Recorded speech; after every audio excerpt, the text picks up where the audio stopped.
Yeah. So the whole reason why I ever did videos was because I was so frustrated as a 23-year-old realtor in downtown Toronto that couldn't Yeah, get a seat at the table. for sure. I was like, what? How can the owner of a condo in Liberty Village or King West, how can they know who I am? Hmm. And I didn't really have much money to spend on marketing, but the clients I had great experience with, and I knew the market, and they referred me their friends. I'm like, okay, my issue is the eyeballs. I need Yeah, more people to know what I do and that I'm good at what I do.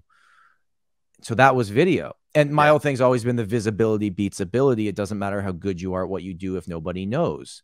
exactly. I'm not saying visibility is even more important than ability. It just comes first. Yeah. Like you Well, gotta, top of mind consistency, right? Like now that I know yeah, she's there, or you like you're in your market, a mortgage broker that I actually met for, and I never meet mortgage brokers for lunch, but yeah, a guy that's been supporting me on social for the last 3 or 4 months, he shared my content, he messaged me, and I'm like, yeah, I'll take that meeting, and we met, and now he's top of mind, right? Like, mm-hmm.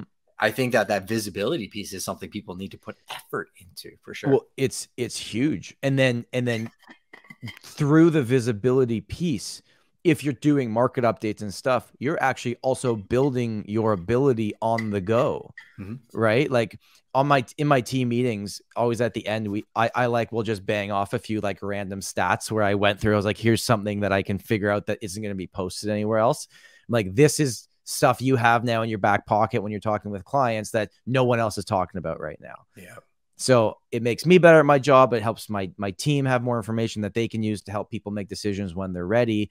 And when we talk about like the co-creator stuff, for the most part, most people I've met with and had lunch with or dinner with or whatever, they will tell me exactly what they are doing. The real ones Exactly. do. The Yeah. real ones do. It's the fakers Yeah. that hide all their ideas. Like my entire farming process, we do 10,000 condos a month. I get a lot of listings from it. Mm-hmm. A guy in my office that was crushing it with farming 5 years ago and still is. I was like, I'm going to take you out for lunch. Please tell me anything you're willing to tell me. I'll promise I will never farm to the area that you farm to. I just need to know what you're doing. Yeah. And he laid it out for me and I did it and it worked. And so it's just so crazy to see like people are willing to share because there's still a very small percentage of the people that will, do the thing, right? Never, never. I've been listing appointments with people, and I explained to my clients the strategy, and I'm like, you can't get this with anybody else because I own the data, right? Like, here's my platforms, here's how I do it, and the one platform, like this platform, my YouTube channel and my Instagram account, I show my competition how to do what I'm doing, but I know 99% of them are not going to do it consistently enough that it's going to make a tangible impact. The 1% that do are going to make me go make new ideas and find new things, and they'll make me better. Or I'll just, maybe I will collaborate with them and they'll start working with me, right? Like who knows what the future holds, but I don't think that there's any benefit to you trying to hold back something that is your secret sauce, because eventually somebody's going to come along and take that, and you need to always be going to get new, fresh ideas, right? 100%. Like it's just so cool to see the growth of me and people around me through the sharing of ideas, and like built really good friendships. Yeah, for sure. Because it's fun to talk to people that are doing the same thing you're doing, or they like the same things you like. And some of these people, like Steve Koresh, who I do the podcast with, we met through a mastermind group, through a coaching program we paid to be in. We were basically like forced to be friends. They put us together, and now he's one of my best friends, and I talk to him all the time, and we would talk every week anyways. I'm like, let's just record ourselves. And that's where the podcast came from. Yeah. So yeah, it's just the collaboration side of this industry is really cool. And especially if it's agents in your own market, you're going to work with them a bunch anyways. Might as well be on good terms. Yeah. So if we think about everything we're doing in this business, if we're spending time and money on something, we got to get value out of it. And Glenn is 100% right. It's not about the views. It takes one person to watch your video and go connect with you on a personal level and go, I want to work with that person. So think about it that way. If I can connect with one person per month off of one of my videos that says, this is the person for me, that's 12 more deals you'll do just because you did some video content. So think about it from that way. I actually got to the point where I realized how much money I was losing every time I did not post a video. And that was more detrimental to me than like anything, So I was like, oh, I got to shoot a video today. And so, it's time in. And I think this is the really big thing that people see, you know, either my YouTube channel or big YouTube channels or big, you know, Instagram or TikTok channels, and they go, well, I'll never get there. Well, it didn't take, like, it takes years to become an overnight success. And so it really is time in and effort that you put into something that really will grow. And look, you're not going to get successful overnight, but tomorrow, the next day, the following day, if you keep doing those things, you will. And it's more beneficial for you just to do it than it is for you to sit on your hands and wait for business to come. My favorite saying of all time is, don't wait for your ship to come in, swim out and get it. It's the same thing with video.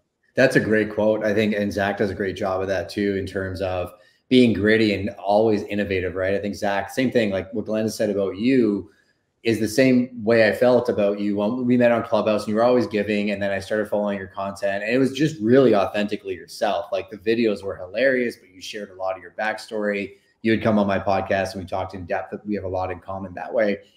And I think you're somebody that can really speak to this about how do you, though, like when you're pressing record, not get it stuck in mind worms, right? Like, how do you not feel like imposter syndrome, or what if people find out these bad things about me? Like, all the things that all three of us know, or all four of us know, make you more human. Like, how did you jump over that hurdle and become so authentic and truly yourself? I didn't jump over the hurdle. And to your question was, how did I jump over that hurdle of fear and get on camera? I don't think I ever jumped over that hurdle. And I don't know if it's one I can jump over. What I did is I took the action and did it scared. I just did it afraid. And I'm in many situations all the time where I'm like, I don't belong in this room. I'm probably the 7th out of 8th realtor here. But when that happens, I'm like, cool, that means maybe I'll upgrade to 6th or 5th, or when I'm in that group, I'll be 3rd. And not that I'm always measuring myself up against everybody else, but I don't want to be the smartest person in the room. I'm definitely not the smartest person in this digital room. And I think a lot of us are so stuck in where we are and unwilling to make different decisions to lead to different results, because that would basically mean that we have to stop, look at ourselves in the mirror and say, what we're doing isn't getting us the results we're looking to get. And that's what change involves. You have to look at yourself in the mirror and say, I haven't been doing it the right way. I need to, whether it's on video, go door knocking. The pressure isn't going viral. You don't need to be seen by everybody. You need to be omnipresent for the people that matter. And that can be done in a slew of ways. Like right now, I just got off a podcast interviewing a local videography company and another guy who does loans down near our beach area. And we had great conversations about life, about just everything. And his people are going to show that, or he is going to show that to his people.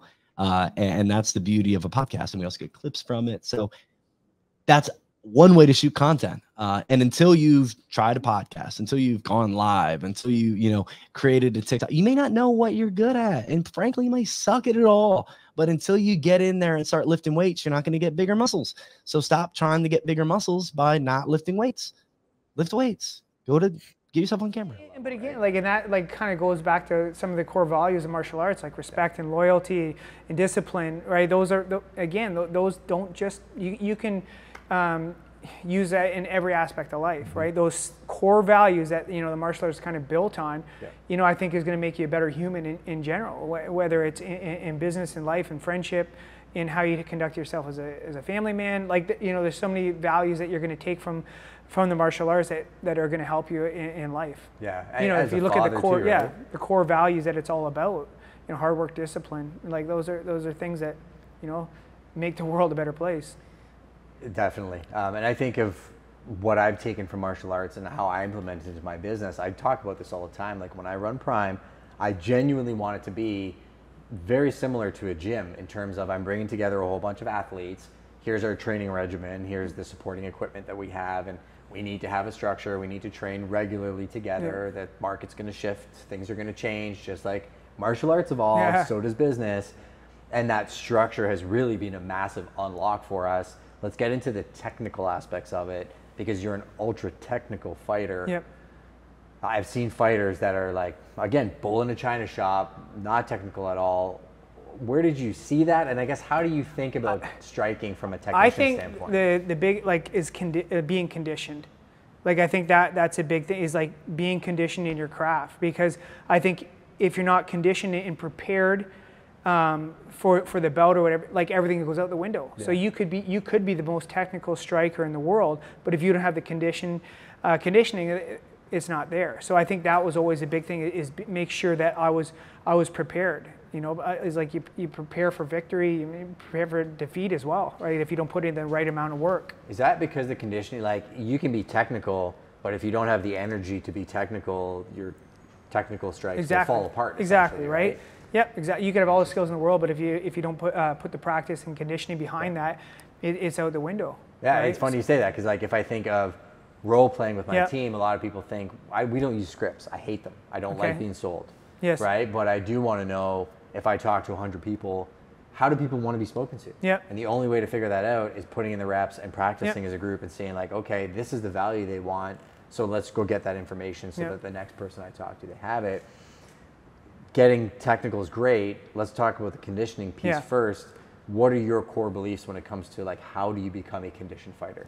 Just outwork the person beside you. Yeah. Like, I was never, looking behind me or looking beside me. I was always looking forward, right? So just, I'd always, just put in the reps, like you were saying, put in the conditioning, put in the multiple reps that nobody else was doing. And I think that's what separated me from other people. And I always went in, no matter what, if it was about, I always knew I was prepared. There wasn't in the back of my mind, wow, I should have done that. Or is that road work, rounds? Like everything. It's just like, just the preparation that, you have to put in. And it's not even, oh, I got it. Like, it's, okay, that's done. Like, it's. And so is that physical exertion as well as, like, managing your diet and, like, I'm a big person in documenting, like, like writing down exactly what I've done. So it's not like I'm not lying to myself. Like, you can see the reps that have been put in. And I was, especially very young, I was very disciplined with that, like documenting every last thing I did. Interesting. Yeah. At what age did that start? I was like 14, 15. Like weight you're putting on the bar, how many miles you ran, and everything. Like a day planner and documenting everything that was done in that day. Yeah. And I think that, because then again, you're not lying to yourself. There's nothing. Oh, I think I put in the work. Like, no, you can see the data. That's what's been done. And if there was, like a stone that wasn't unturned, you can see why, or where it wasn't, because it was documented all along the way, or the road, it was well documented. You got Leo counting your punches as you throw them? No, just to myself. Like, the sport, you do have your coaches and everything, but it is an individual sport, and I think that's also put on you. Like, again, your coaches give you the direction and the technique and helping around, but again, it's on you to ensure that the work's done outside of that, right? Like, the working between at the time at the gym. I think that's a great point, especially for the people watching and listening, in terms of personal accountability. A lot of times people join a team being like, all right, when I get the cosign of ATC, or I'm at this gym, or I'm with this person, then I'll be all right, because everybody will see that I'm successful. I'm like, well, no. A lot of times you're the only one who knows what you're eating, how you're sleeping, the effort you're actually putting in. So documenting is a massive unlock in order to be able to grow. When you would look at your numbers, would you try and improve them every single week and be like, I put a little bit more weight on? No, I just knew what I'd set out to do, and that was what was going to be done. It wasn't. I didn't have to question. I think I'm going to get all that. Like, if it's set. Like, if I set that goal, it was done. Like, that was, there wasn't any question. The work was going to be done. If this is what I'm going to do, that's what's done, right? So it wasn't. I didn't have to question myself. Like, I just take the box. Pardon me? Tick the box. Exactly. Yeah, like, it's done. Finished. Yeah, like, that's what needs to be done today. It's done. Like, it's. So when you pull up that seat at the table with the intention of, right, tell me, guys, what you got, what's going on here? Talk to me. I want to understand more. I want to see where you're going. Where is this taking you? Where do you what are your goals? And I'm here to see if there's something I can contribute. Or I'm not going to be sitting at this table very long. And being interested allows people to be like, all right, let's see what she's got, I think at the end of the day, people really do want people on their team that are going to be able to run the plays. They're going to take the ball down the field and score the touchdowns. They don't care whether you're 5'1" and, you know, 49 years old, or a woman, or black or white or purple. They don't care. Can you run the play? Can I pass you the ball and can you take it into the end zone? I want to make money. I want to succeed. I want to feel good about myself. So I think leading with the right intention is the only way that you're going to keep that seat at the table anytime. You come in with your attitude, people are like, oh God, they see right through that. And I mean, go back to OG Clubhouse, right? Like in the beginning, I remember when I came on, I would sit in rooms, I'd listen, I'd participate, and then you'd hear certain people come on stage and they would just, they're not having a conversation. They're talking at the audience, and they're there with a specific person to get them to click a specific link to sell them a specific something or other. I think I asked you that question as a leading question because I know how you interact and you go into spaces. You actually listen to people. Like, you ask questions and you're there for a conversation. What I've noticed on Twitter and other platforms is sometimes somebody engages with me, and then I realize very quickly, yeah, you don't want to have a conversation with me. Like, you're doing this to basically get me to interact in your world of negativity and chaos. And I'm just not participating. And I'm sure you have to do that from time to time, right? Oh, absolutely. I wandered into some Twitter space, and I like this guy. It was crazy. It was a crazy. He hadn't slept, and he was like doing some marathon room. But one of my friends were in there, and I was just getting new to Clubhouse, not Clubhouse, Twitter Spaces. Yeah, I didn't understand. And it was just a very awkward interaction. And I was like, listen, I know I don't know anybody on this platform. I don't know A from B, and I'm not ready to ruffle feathers. I'm not ready to stir the pot. Sure. Yet, because I got to listen. I got to feel the culture. I got to understand the vibe. So I know that my time is like, it's like double Dutch. You got to learn the rhythm before you're going to jump in between the two ropes. Right. So yeah, it's true. And it was the most awkward thing. And then I was like, oh, I'm going to leave quietly. Like, I was like, there's a leave quietly button, and I like pissed. She didn't even stay, and and I was like, wow, I'm in Twitter Spaces for 48 hours, and I'm pissing people off. This is miracles. But yeah, he wanted to suck me into some sort of like vibe, and that I was like, you know what? No, I trust my instinct. I know who I am. I'm out. And I wasn't wrong. They're nowhere to be found anymore. But I think I share that because you've got to trust your instinct. Don't swing at every pitch. Yeah. Some are low balls. Don't swing at it.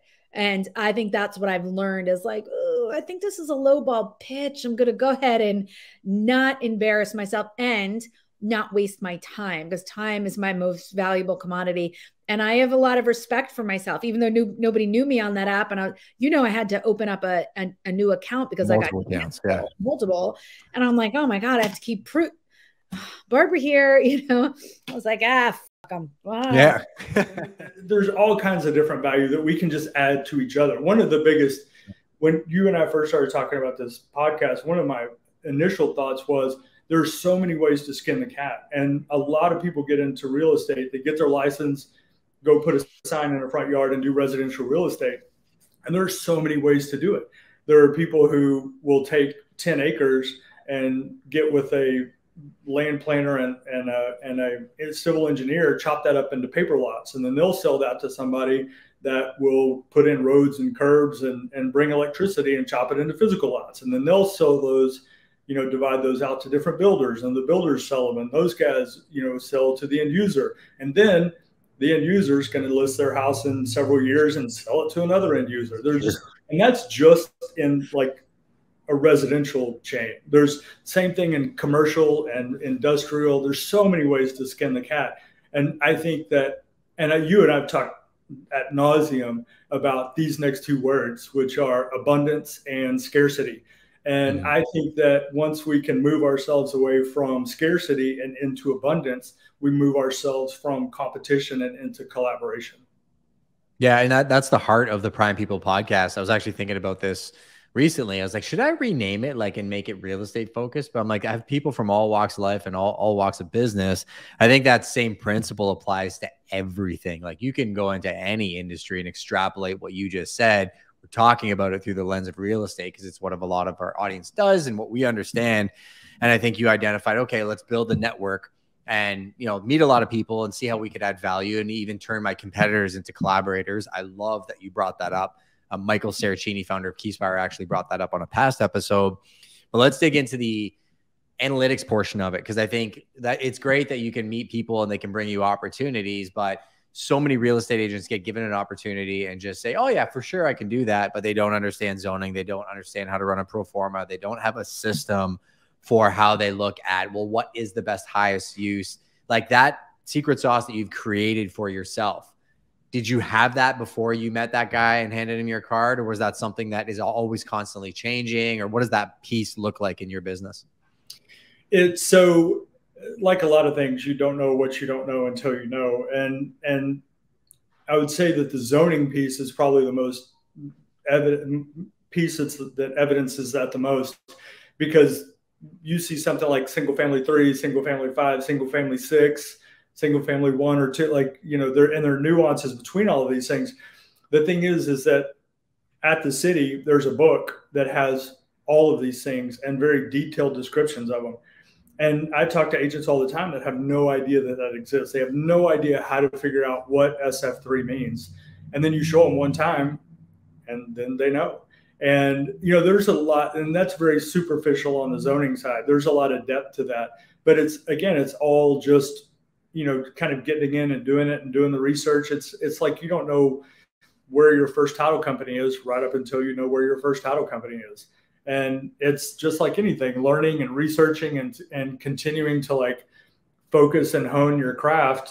So the fact that the business was really slowing down and coming to almost a halt was aside from you know, my focus at the time. My focus was to learn as much as I possibly could to really, you know, attach myself to you and to Kyle and again, just learn as much as I could so that when the market rebounded, I'd be in a position where I can capitalize, right? So what kept me motivated at that time was simply, I found ways to stay busy. Yeah. Right? You mentioned continued development. I'm a huge fan of learning.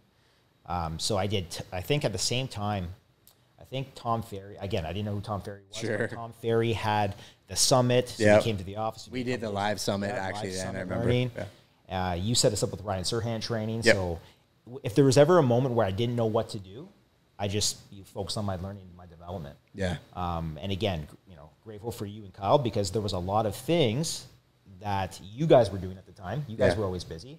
So if I had nothing to do, I'd just post up with you guys. Super smart. I think great lesson for anybody that's new in any business, but real estate agents specifically is it's the activity that generates the success. I think in our industry, people look at successful agents and they think they're successful because they're successful. Yeah. They have the followers, they have the signs. I'm like, usually the followers are a discussion for another day. A lot of those are purchased, but the people that actually do business and have signs, it's because they picked up the phone. It's because they have a database. It's because they're continuously learning. You brought up something interesting at one point in time too, though. I remember you went like conference to conference, trip to conference. You came back. You're like, okay, I've been having too much fun. And like, it's easy to get addicted to conferences.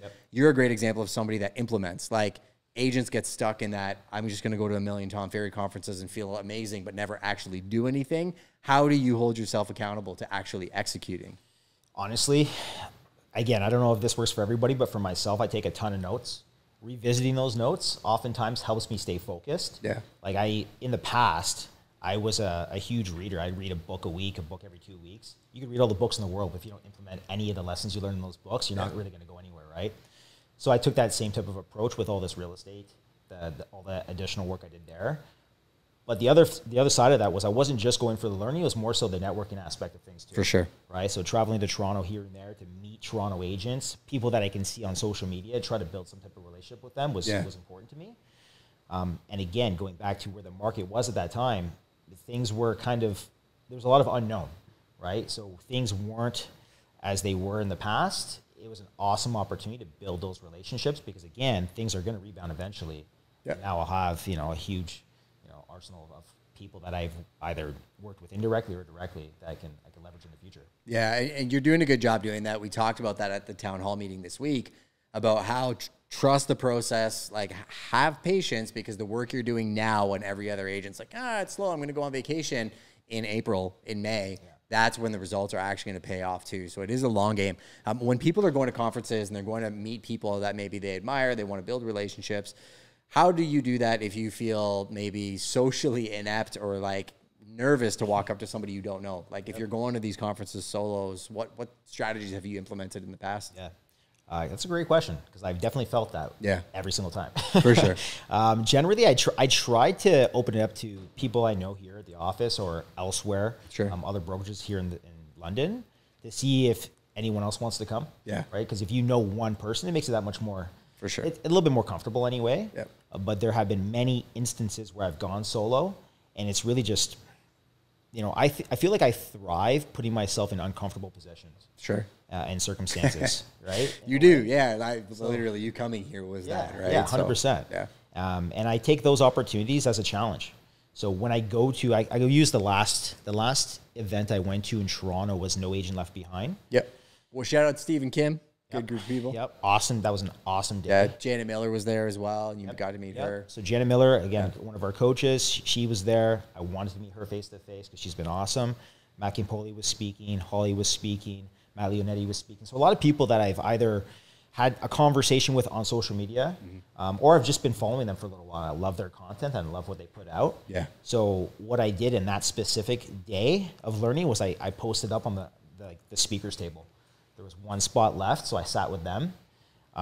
They were probably wondering who I was, That's right? funny. But by the end of it, I felt like I was also part of that panel. Like above everything else, it's the discipline and the mindset and the commitment to the process. Like have you read the War of Art? I'm assuming.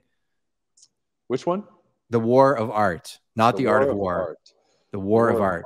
No, I haven't read that one. So I'm going to send you a copy. I send a book to every one of my guests. That's the one I'm going to send you.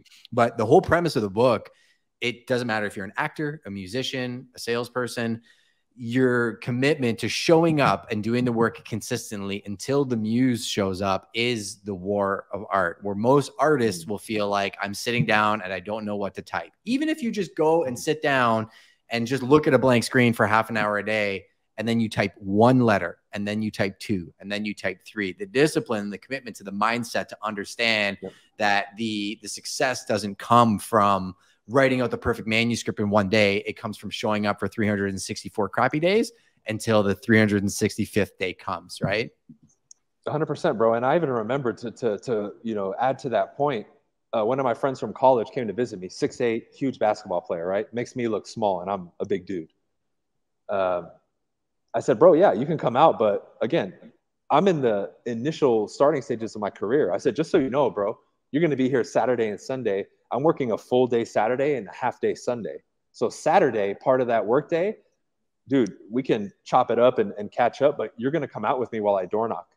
So for 3 hours, I was out door knocking, and in between the knocks, I would tell them, okay, be quiet. And I would talk, and we were catching up.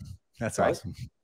And then my friend was like, yo, like, I didn't even realize that we just door knocked for 3 hours. And again, we're together, so it makes it easier. Hanging out. Yeah. Like, this isn't that bad. And he's like, I thought people would be assholes and like people aren't. I'm like, well, yeah, bro. I mean, it's monotonous when you do it alone, but like, sure, this is what I do. But that shows the level. How many people would say, oh, well, my friend's coming. I haven't seen him in 8 years. Take the day off. Yeah, take the day off. I was like, no, bro. Like, and that's the level of commitment that people need to have. Because I know 99 out of 100 people would have just used that as a legitimate excuse. And technically, I guess you could. But my level of commitment is senior to anything else, bro. And that came first. And I think a lot of people just won't step into that for whatever reason. And I think a lot of it isn't that they don't want to do it. It's like societal pressure or what they think they're supposed to do, instead of just committing to the life that they want and what it's going to take to get there. Because that's really what it boils down to. Then the discipline, the actions all become automatic. But when you're in your mind playing with these goals and business plans and ideas that aren't even your own, and they're not even your own real goals, of course you're not going to be motivated and procrastinate, because that's not what you want to do. Yeah, no, 100%. I want to get into some of the tactics and opportunity zones and where you think people should be focused on. But the world is filled with escape hatches. And as you're talking, I'm thinking about like the times where you're driving to the gym and you realize, I forgot my headphones. And like 99 out of 100 people would be like, I'm just going to go home and then skip the workout because they don't have the time to do it, versus just continuing down that path. Yep. So I think avoid the escape hatches. Opportunity zones, though, for agents. I mean, our industry's rife with bright, shiny objects, right? A lot of people are thinking they just need to chase the next best thing. What do you think are like the core things that they should be focused on a daily basis? The basics, right? And I've been talking about them for so long. You know, I tell, especially, I would say the bulk, what 80, 90% of our industries would be considered. And again, this is a mindset shift. If you're listening to this, and this might offend some people, if it does, good, because you need this rattle. If you've been in the business for more than 12 months, you're not a new agent anymore. You're now a non-producing agent, right? And I've been saying that more and more lately, and I want to get it out there more because I'm doing you a favor by telling you that. Now you're going to stop watching new agent content and walking around telling everybody that you're a new agent and acting and believing that you're a new agent. That's why you don't do any business. Oh, I've only been in the business 5 years, Brian. I'm still a new agent. What? Dude, 5 years in, I was making bank. I had a team. Like, you're tripping, dude. Like, it's up here. That's a mentality, right? So when I say the basics, if you're a new agent watching this, again, you're not doing at least 2-3 deals a month consistently. You're not going on appointments every week. You're not setting regular appointments. You need to minimum be talking to 30 or 40 people every day, talking to people, not dancing on TikTok, not DMing people on Instagram. All that stuff is extra. I'm talking a face-to-face phone conversation, in-person conversation with people, talking about real estate and attempting to build your business. Like that is a basic. And I guarantee you most people are not doing that. Well, I can't just do that, Brian, because blah, blah, blah. And they start giving me excuses. Yeah. Oh, I don't have any money. Then walk out your door right now and start door knocking your neighborhood. Have you done that? And they'll tell me no. I'm like, dude, you've been in business 3 years and your neighborhood has never been door knocked? That's the first place I went to. Hey, I just got the shiny new real estate license. Can I help you guys? I didn't have a script. I didn't know it, but I still went out and talked to people, right? Now, once you start getting into action, then you start you have to start putting these other pieces in place, like your systems. Okay, someone's not ready now. I need to effectively capture their information, get their cell phone, get their name, get their address, put them in my database. Now I need to create a lead follow-up system and a database, right? And a lot of people haven't even done that. It's just, oh, it's all up here, Brian. Well, you don't have a business then. You need to show me, right? How are you going to scale what's in your head later on? So again, it has to line up because people will come out and say, I'm going to make 100,000 my first year. Then you look at the follow through and it's nowhere near what that is. So people will say, well, we already know that. Okay, then why aren't you doing it? I mean, that's really what it becomes. Why aren't you doing it? Oh, we already know this. This is basic information. Yeah, but have you mastered the basics? Oh, it doesn't work anymore. Really? My team is out here killing it in this down market, in these high interest rate market. We're doing very, very well. We're breaking records. And other people, oh man, because when the market was hot, they said the same thing. Oh, it's so competitive. We can't get a deal. Yeah, for right? sure. It's like, there's always a complaint, dude. Get back to the basics. And this is the key. Focus long-term, right? If you're not producing now, you get in this desperate, I need a deal. And you lose sight of the future. And when you do that, you make mistakes. You don't get people's information. You don't set up and follow your lead follow-up system. You're not hitting your database, right? Yeah. Because when you do that, you're building up a foundation and an ecosystem that's going to start feeding you. And in the interim, while you're building that, while you're talking to expireds and FSBOs and door knocking and cold calling, you're going to get the people who are ready now or in a month, and boom, you'll convert them, right? But on top of that, with the basics, I tell people is how refined is your skill set too? Can you get in front of me and do a presentation and I would be like, man, that was good. I'm signing. Or would I just be tearing you apart? Because many people who watch me will say, okay, I have a level of respect for you. Cool. But are you that confident in what you do? And have you been putting in the work that you could get in front of me? And even if you're not that good yet, you at least have the confidence to do a presentation. Because even if you slipped up, but you had the confidence the whole time, I would still sign with you personally, right?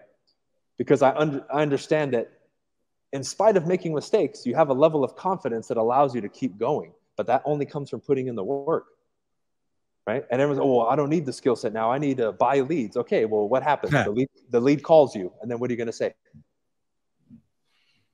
Right? So again, I never get fancy. It's a great question. I never get fancy with it. I tell people, get back to the basics because I've never had somebody come to me and tell me, give me like an answer to that, and they're not already doing the basics at a high level. You know what I mean? Yeah. So, oh, I want to build my YouTube channel. That's great. But do you have business right now? If you don't, forget that. You're going to be building a YouTube channel for somebody who's broke, right? Like we need to get the basics going. And there's no reason, if you do the basics and you're talking to 30, 40 people every day, that within 6 months to a year, you can at least be doing 1 transaction a month. You know, I often say to people, do you care about what you're paying me a commission, or do you care about how much money you're going to make in the transaction? Because those are 2 different conversations. And if it's just how much you're paying, I'm not the agent for you. If it's how much you're making, that's a very different conversation. I'm very similar to you. I write down case studies after I do a transaction. And there's one where I sold a home for $265,000 more than somebody else who was going to charge probably 2% less than I was going to. Not to disparage anybody that wants to charge a lower commission. There's a million business models out there. There's great business models that are mere postings and everything else. The way we're just breaking it down is you have different options that are out there, and trying to educate both the agents that are out there that are looking for their own model and how they want to operate, as well as the consumers that maybe don't understand that there's different options available to them and how much of an impact you can have on your willingness to pay for service. No different than if I'm buying a vehicle or paying for a relationship and fostering a relationship. A lot of times I want to call the best plumber and pay him the most, because if I hire a cheap option, I may end up having to have that guy back in over and over and over. Or if something goes wrong, it could be a very costly mistake. The next item that you covered was the relationships, right? So people call us these days, and I know you're doing the same thing, to get access to more than just MLS. Like if all I was selling was MLS, probably have a very different business model. They're calling for access that I can pick up the phone and drive traffic from your market. That if they need referral partners, they're getting honest, trusted people, not just somebody who's kicking back a referral fee. Like I think you touched on so many points that agents that are newer to the business can look at building into their business, but, you know, use as inspiration rather than, oh, I don't have that yet. Because I think a lot of guys will look at somebody like you, or girls will look at somebody like you and be like, man, I can't compete with Mike. But at the same time, I'm trying to encourage them, be like, well, you can, because he's giving you the sauce. You just have to do the work, right? And where do you think agents go off track in that journey of discovery and frustrations in the business? I think that's probably part of it, is determining what the value prop is and trying to compete. You know, some people have heard me say, like, I'll give you my playbook and it's massive, and I'll still whip you on game day. Like we've just mastered our systems, you know, the way that we always put the client first. So, you know, I think that mentorship is really, really important. I would encourage, you know, those that intend on having a long career in this practice, like, don't discount yourself. Don't sell yourself short. You know, if you can't negotiate your own fees, your clients should not trust you to negotiate the best price for them. And speaking to the customer facing side of that, like, these are big fees on $1 million. You know, you're paying the realtor $50,000. You know, I understand that, you know, that's a big pill to swallow. You know, you get hit if I'm willing, like when I sold our own home and we look at those fees, you really understand where the public kind of goes, like, you know, have sticker shock surrounding that. But I think market knowledge, understanding that half of that fee goes to another agent, you know, and within half of that, you know, a third goes to the brokerage and a third goes to operating expenses. And, you know, I think this is where we've missed our mark. The agents that are standing by Lamborghinis and Ferraris that have just come into the business, I don't think the public likes that. I don't blame them. I don't like seeing that. That's not why they're going to hire you. They're going to hire you because you're competent, because you put their interests first. And in our house here, you know, we would call it leave a love mark. So, you know, making sure that with our clients, they recognize it's not a transaction. We had a great deal we put together last night for a wonderful client. And part of our process is flowers delivered on listing day. You know, listing day arrives, for sale signs up, and they receive some flowers from the team just saying, we're looking forward to, you know, thank you for trusting us. We're looking forward to a sold sign on your lawn. And this wonderful, lovely client, you know, reached out to our team and said, like, I've never had flowers in my life delivered to me.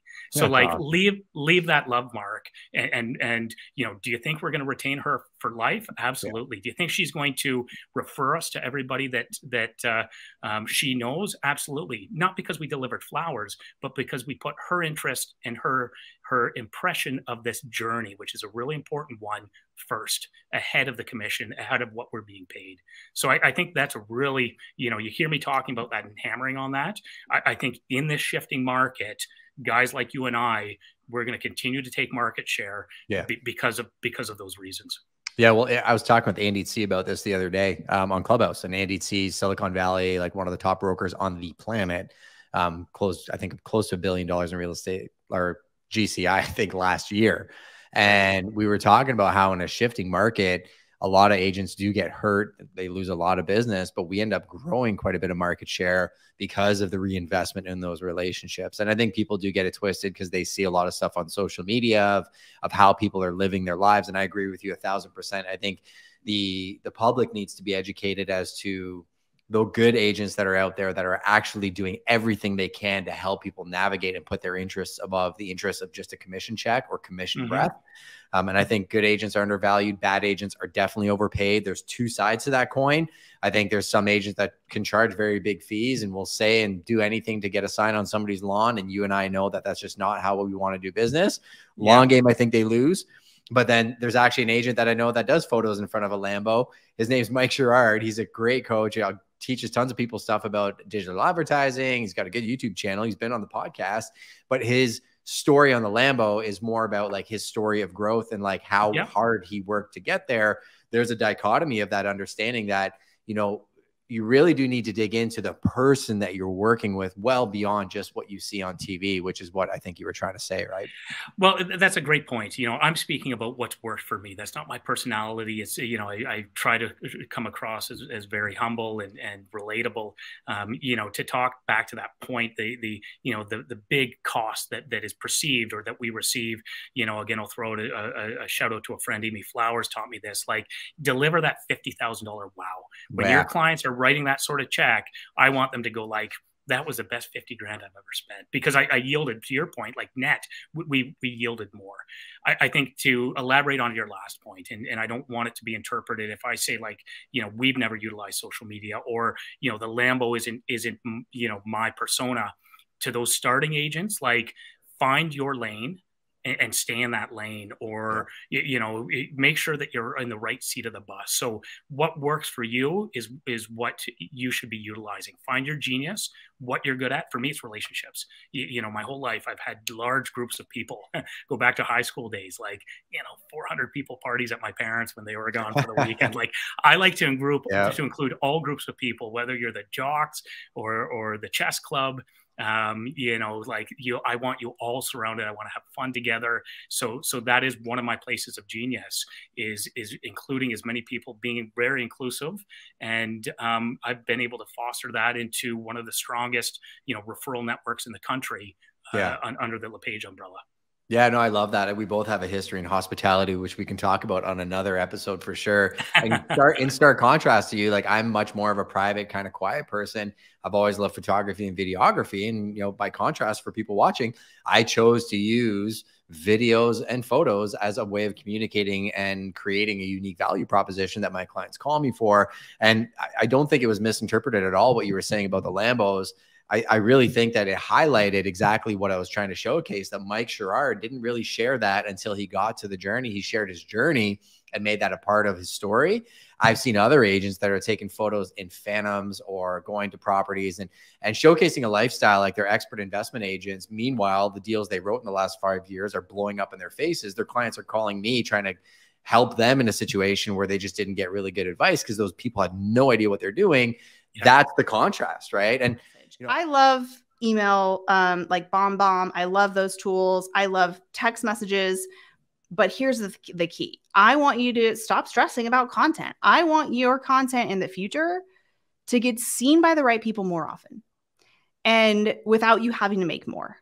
So what happens when you direct message someone is the algorithm says, whoa, wait a minute. They just were talking in the direct messages. So we assume we're going to use this as a data point, and we're going to make sure now that when Chelsea posts next week, a feed post that has nothing to do with you specifically, that you see it, because now it's training your algorithm. So not only are you training your confidence, you're doing something nice for your community, you're also training the algorithm. Because if I sent that video to you in a text message, you'd be like, oh, that was nice. Thanks. Thanks for the birthday wishes. And then what happens? Do you get a text to your phone when I post on Instagram in the feed, it's not texting you and saying, hey, Chelsea just posted, you should go look at it. So the idea here is build a habit, eliminate the excuses, start that positive feedback loop in your mind, get yourself aligned with the real you, get comfortable not using a script, and also train your algorithm so that when I do post something next week that goes to more people or all of my community, you're going to see it. And then you have this omnipresence where people are like, oh my gosh, I feel like I see you everywhere. I get your email newsletter. I see you in the feed. I'm watching your stories. I see you in the notifications. You're getting free repeat branding because you're supporting my content, which is a really awesome, nice thing to do. So it's a really, really solid strategy, no matter where you're at in your video or content spectrum. And to be honest, if you're rocking and rolling on videos in the feed, you might want to go back and do some more of this, because this is really where you're going to have more conversions, is when you create more of those connections and relationships. I personally feel that the socials don't need our content. They need our conversations and connections, because we love that. That's how we create and connect with people. But let's be honest, they're a for-profit company. So the more people I can bring back and keep on the platform, the more money that they can make. So it's really where that comes in. But I love it because I can scale humanity, in a few seconds a day. And I love that one-to-one video strategy. Yeah, it's super key. I mean, there's a nugget you shared in there that I want to make sure it doesn't get glossed over. And it's actually a strategy that I still use to this day, where if I'm going to text message somebody that I want in my ecosystem, quite often I should go out of my way to go to Instagram and have that conversation in Instagram, because I found, because I was such a scattergun of content early on, it took me a good 5 years to really dial that in and clean up my feed. And I did the same thing on Facebook. I do the same thing on Twitter. And it's interesting. Every ecosystem I have, vastly different group of people. And the content I'm posting and the way that I converse there, it's still me, but the different personalities and the facets of me and the audiences are all completely unique. And Instagram specifically, I literally was DMing a videographer about another friend of ours, a mutual friend, creator in the city. And that is leading to us now realizing we live in the same area and there's probably collaboration to happen in the future. And if he needs real estate, probably I'm going to be on his radar because I'm in that space. And you're demystifying the I have to create content to saying you just need to be a human being and understand that this is no different than walking into a coffee shop and buying a cup of coffee and seeing Uncle Jimmy and saying, Uncle Jimmy, I only see you once a year at a family reunion. So nice to catch up and have that conversation, but in a way that humanizes it, versus where I think a lot of things that I saw on social over the last couple of years that I found didn't track to creating that same human connection was people thinking that they needed to treat their followers like a line item on an expense sheet. And how do I monetize these people? And how do I get them to do this? Right? Because people are smart. You're on the other end of the phone, as am I. So when somebody does that to me, they lose my trust like that. And all of a sudden they're wondering why they're struggling to build an actual ecosystem or community, right? So I want to push people to those channels because I think that's going to give them more value than watching 5 series of $1 Million Listing, albeit it's a great show. Yeah. Yeah. I think you guys are doing that in the right way. I got a couple friends speaking at Agent 2021. Sweet. And I mean, even those are under the radar. They have their own cult followings. Yeah, yeah. But that's the next level. That's where everything is going, is, the media that you guys are pumping out yourselves, authentically telling that story, telling the story for your agents of the properties that they have listed. There's no ROI directly to that you can attribute and be like, look, I brought you in $20,000 based off this, but the support that your agent felt when you went down to Pier 17 and went through that whole process with them. It's brand equity, right? So that's what it is. And it's just continuously figuring out how to have more mass exposure, right? In as many different places as possible. I don't have time to write articles for LinkedIn and Forbes, but I do it. Yeah. Right. I do it because it's good for one. I have so much going on in my head all the time. I can't sleep. I have to dump it somewhere. And so it's good to put that stuff out there, and it's good for the team to use it, because that's what helps me differentiate myself to her versus a lot of other places she could have gone. It's just to say you will be a part of this with me, and no one on my team is a junior agent. We have like a handful of interns here and there, but everyone is a partner in some way, shape, or form, right? Just like on a football team. Like I cannot throw the ball and catch it too. I will never win by myself, right? I need all of them to be firing on all cylinders all the time. If they're just going to do it in their own different ways, and that's cool. Some will make a lot more, some will make less, and then they'll trade, and they'll go like this, and they'll figure it out, and that's the fun of it. And then watching them change their lifestyle has been probably like the most fun for me. Do you get a lot of bounce back, like back and forth with them asking about, okay, how do I structure my days, or how do I do this? Like, I'm overwhelmed. Do you do a lot of that one-on-one with them as well? I tell them to read the book. Yeah. Like I have a lot here. Like if you haven't read it yet, like there's a copy. Yeah, I mean I help them all. Like everyone, some of the agents need, like I sit with them an hour every week just to go through their life, right? They need that with me, and that's fine. Yeah. Some of them grab me as I'm going in a car to go uptown, and we talk for half an hour as we're stuck in traffic. Like some of them, I have to touch base with. I'm like, you alive? And they're like, yeah, I did 3 deals. And I'm like, all right, cool, great. Like they don't want to talk, but they just want to do this, and then they use me and they pull me in when they need me. So everyone's a little bit different, and I'm cool with all of it.